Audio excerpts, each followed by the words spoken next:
Dapat ang ating gobyerno nakatutok sa economic problems natin, hindi puro politiko.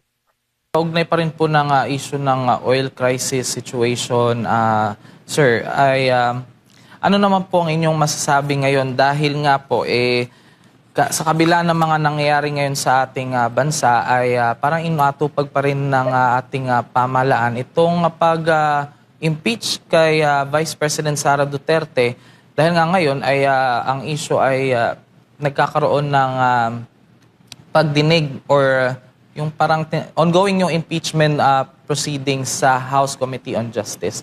Ano po sa tingin niyo or ano pong masasabi ninyo kaugnay po sa issue ito? Dapat bang unahin muna ng gobyerno itong nangyayari sa ating bansa o politika? Ano po ang inyong komento? Yung pang isa, no, dapat ang ating gobyerno nakatutok sa economic problems natin, hindi puro politiko. Ito, sinimulan nito from the very start yung politics na inaatak lahat ng mga kalaban ng kasalukuyang administrasyon. Lalo ngayon dapat bitawan na muna ito at i-prioritize yung mga problema sa ating bansa gaya ng economic problem dahil dito nga sa pagtaas ng krudo and other economic problems, pagtaas ng bilihin, yung inflation, dapat yan ang mga tinututukan.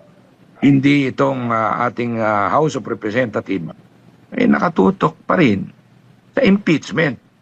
Isang bagay, dapat hindi ko sinasabing itigil nila dahil ano naman yan, pwede siguro lang ituloy, pero bigyan nila ng mas tuon yung mga socio and economic problems natin na napakalaki, lalo na ngayon na baon tayo sa utang.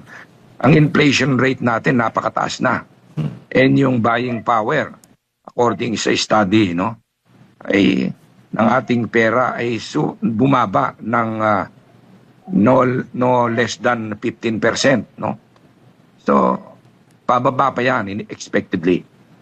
So, yun, yung dapat immediately ang action ng gobyerno is yung excise tax tanggalin, no? Pati yung VAT tanggalin. Ba't sinasabi nila malaking ilang 200 billion plus daw ang mawawala? Actually nga, nung pagtaas, kumita sila ng doble dahil dumoble yung presyo ng fuel. Yung obviously dumoble rin yung kinikita ng gobyerno. Kahit na 50% lang muna nila, o better yet, talagang tanggalin. Sa ibang bansa, ganun ang ginawa, no? So ngayon, ayuda pa rin sila nakapokus para sa kanila ang tingin ng mamamayan. Sila yung iboboto sa susunod. Yun, no?